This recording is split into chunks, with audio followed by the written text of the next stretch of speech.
Now, what I want to talk to you about, Khurram, is growth.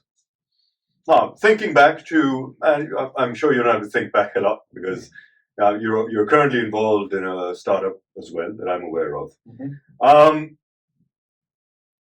What was your approach? Whichever example you want to take, whichever startup you want to take, what was your approach once you launched your product? And we discussed launching in great detail, and we talked about A/B testing before the break. We talked about getting your product out there. We talked about letting the market decide, and we've done all of that. But let's tell me this: you've now got your product out there, and it's a success initially.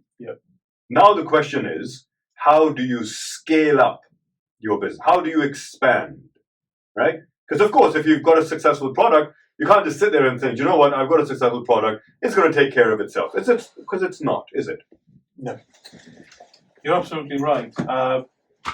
Scaling is an interesting one. I can probably take a couple of the examples of a few things which I've done. There's certain places, so for example, I'll use an example of something which I'm currently involved with. I've been running it for a couple of years. It's in the food and hospitality sector. Okay. And then when I started, we were doing X, and then it was like, okay, we perfect the product, we perfect the customer services, we make sure that people keep coming back to us, so we build that rapport, we go the extra mile, all the cliches, we keep doing that. And we kept doing that, and we just increased our sales to where we started to about 2 to 3 times. Okay.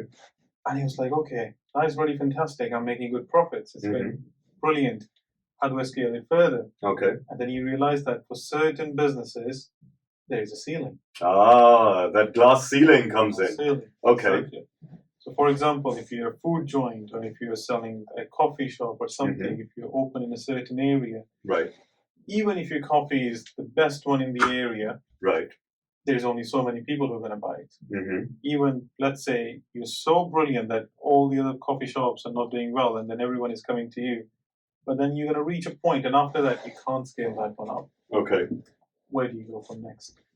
So how do you identify that you have now reached that ceiling? And there is absolutely nothing you can do within that same geographic place, right? So I'm not talking about new options, new branches and whatever. That same place, that same outlet, how do you know that within that outlet you've now reached maximum output? How do you identify that? So for every business, it will be different. Okay. These days, you have different delivery platforms. You go on there and then you see there's certain key metrics you can actually ask for, and then you can see the number of orders the other outlets are getting as compared to yourself. Okay. It's easier. It's not impossible. It's easier to find out roughly the sales figure for the other competing businesses in your area. So you look at that, and then of course you also look at that, where did you start? Okay. And then you look at your number of returning customers. Are you keeping a retention? Is it still growing? Are you still getting new customers? Okay. And then if you reach a point where, let's say, when you start, 90% or let's say 95% of your customers are going to be new ones. And then in the first couple of weeks, you have a 5% retention. So 5% are your repeats, 95% are your new ones. And then you keep adding and keep adding and keep adding. And then you reach a point where you're not getting any new customers. Okay. But your retention is pretty good. So let's say if you're getting 100 orders a day, 90 of those orders are coming from your repeat customers. So you know that your product is good and those people are still keep coming back to you. But then the new customers are not getting. And then you look at your sales figures, where you started and where you're now, and then you compare it with your previous year. As I said, you look at the market data in terms of how busy the other places are. And if you feel that you have reached a point based upon the numbers, and I think this is very much a numbers game in this one, rather than just a feeling one. From a numbers game perspective, you're not losing your customers, but then the new ones are not coming anymore. Some would say that that's a business stagnating. It does reach that point. Okay. And then what I'm trying to say is that if you look at, so for example, if, again, we'll use a generic coffee shop, and just for the record, I don't actually own a coffee shop, so that's why I'm using it as an example. If you go to a coffee shop and you know that within 1 mile you've got 4 other coffee shops. Okay. Based upon the online delivery platforms, based upon the data you can pick up from the company's house, you can work out how much the other businesses are doing. Okay. And then you can find out how much you're doing, of course. You need to know that how much you're doing. And then the number of people who drink coffee in that area is not going to drastically change. Okay. Right? There will be people who come maybe from the certain area, but let's say there are about 10,000 people who just go past those coffee shops and that's what they take. You opening up and you may be adding some extra flavors, you may add up some new customers, but that's not going to drastically change. Okay. So what you're doing is you're taking some of the existing market share. Okay. And then once you reach that point where you believe that I've taken enough share, and then the people who are loyal to that brand, they're loyal to that brand. That brand is still doing that much. This brand is doing still that much. Okay. And there's nothing more I can add in that area. And these are the things which are actually defined by the geography. So these businesses reach a point, and after that, unless you keep adding new things, there's not much growth you can get out of it. Okay. So let me summarize. Here's what I'm hearing. You identify all the possible opportunities for growth. Once you identify them, you go out, whether that means operational efficiency, perfecting your product, giving a good service, ensuring that you're getting the right feedback, incorporating that feedback, getting the right reviews, which is very important in food and beverage sector these days. Right. Because everything is about reviews. Everything is on all your delivery platforms, Deliveroo, Just Eat, Uber, all the platforms that you've got. Getting the right reviews, and then ensuring that you build a strong foundation of loyal customers that you retain day in, day out. They are your bread and butter. Yes. And then you go out and try and get as many more as you possibly can. And of course, that there is a limited number of people everywhere in the world. And so you're obviously trying to take some away from your competitors. You understand that some of them will be very, very loyal to them. Yes. And that there's nothing you can do to persuade them to come over to you. But the others, the swing votes, as they say, those people, get them on. But then when you get to a certain stage, after doing your research, not going by gut, after doing your research, understand that there is going to be a ceiling for every business. Well, not every business, but for every, let's say, in a food and beverage sector where you're based around one location, it is going to have a limit. That limit could be because of, or that ceiling could be because of the number of people you can sit, the number of people dine and eat, the number of, let's say, in our example, and we know it's not a coffee shop, it's actually a pizza shop, but the number of pizzas you can make. It could be something to do with, of course, at a certain stage, your oven can't take any more, or at a certain stage, your staff can't do any more. At a certain stage, you can completely, it's impossible for you to make more, even with more staff,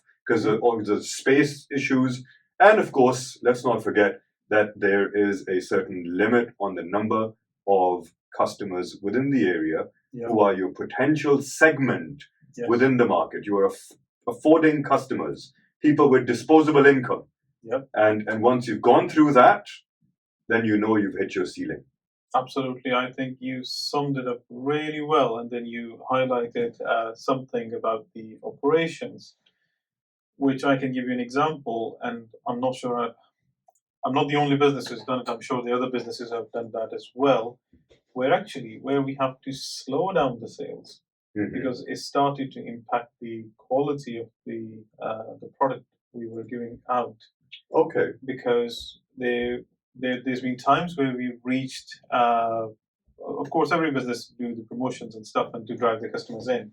And we were doing certain promotions, and one time we realized that we were getting so many orders that we were creating a bottleneck on the oven. We were creating a bottleneck because we could not physically prepare that many orders in an hour. Okay. And that, as a result, because we wanted to get all of these orders out in an hour, Okay. in their own time. Okay. And then that was actually slowing down the usual time we get an order out to the customer. Mm-hmm. So the customers were waiting longer.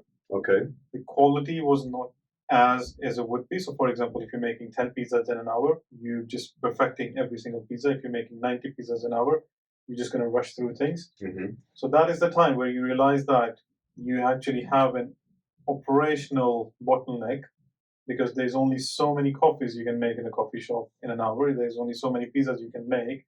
And if you're reaching that limit, you sometimes do that. And we did that as well, where we actually took off the promotions because we wanted our sales to slow down. It's a very fine balance. You take off the promotions, and some of your loyal customers start saying, wow, you used to give this promotion out, you're not giving that anymore, I'm going to go and try out someone else. So it's not one size fit all. It's a very hit and miss. Okay. What applies to my business is not going to apply the same thing. You can use the generic principle. Okay. For example, stuff around focus on quality, focus on customer services, make sure they get the value for their money. Those are the things which apply everywhere. Okay. But whether you want to have this promotion to drive more customer in. So some people say that I'll keep small margins, but I have more customers in. We have taken a slightly different approach, that we rather have less number of customers coming in, but have good margins. Okay. And have the customers which are loyal to us. Okay. They're the ones which keep coming back. Mm-hmm. So it varies from one business to another. And as I said, I did not learn it anywhere, rather than just actually trying it out myself, what works for us and what doesn't work. Is it fair to say, again, a bit of A/B testing there, seeing what the market is doing, reacting to that, and then changing your approach? Yes. A bit of pivoting the business model. Who wants to sell less, right? You don't want to sell less. Exactly. As a startup, as a business, you want to sell as much as you possibly can. Yes. But having the insight, having the understanding that just sales, or which is what we refer to in financial terms, gross revenue isn't what pays the bills. Looking at gross margins instead. Yeah. Is that a fair way to say that? No, that's a very fair way to say. And I work with a franchise, and they actually have over 150 branches now. Okay. And I looked at something very interesting. I was looking at some of their data, and then a number of stores I've seen, they start at a very high sale. Okay. And then over 3 months and 6 month period, the sales start to decline. Mm-hmm. Whereas in my store, we started with a low sale, but we keep going up and up and up. The trend. The trends, you look at the trends. And the reason for that is a number of stores, when they opened, what they wanted was, from the very first day, they want to make thousands of pounds. Uh-huh. So, yes, it's a big bank, they're offering promotions, they're getting lots and lots and lots of customers in. But what's happening is, when you're serving a lot more customers, your quality is definitely going to go down, no matter what you do. Mm-hmm. Mm-hmm. If you are running at 120 miles per hour, if you're in full throttle, there's going to come a point where your engine is going to overheat. Mm-hmm. Right? You remember that when you're in a business, it's a marathon, it's not a sprint. Okay. So sometimes you take it slow, and again, it varies from person to person. The approach which I took, and alhamdulillah, it's been 3 years, we're running it quite successfully. Mm-hmm. We decided to take the approach that whoever tries our product loves it and come back. Right. Rather than people come to us only because we're cheap, we're new, and then they try it first and they're like, no, I'm not going to come back. Mm-hmm. Because in the food and the beverage section, in the retail, in the hospitality, it's what you give your product that decides how the customer comes back. So quality, not quantity. Exactly.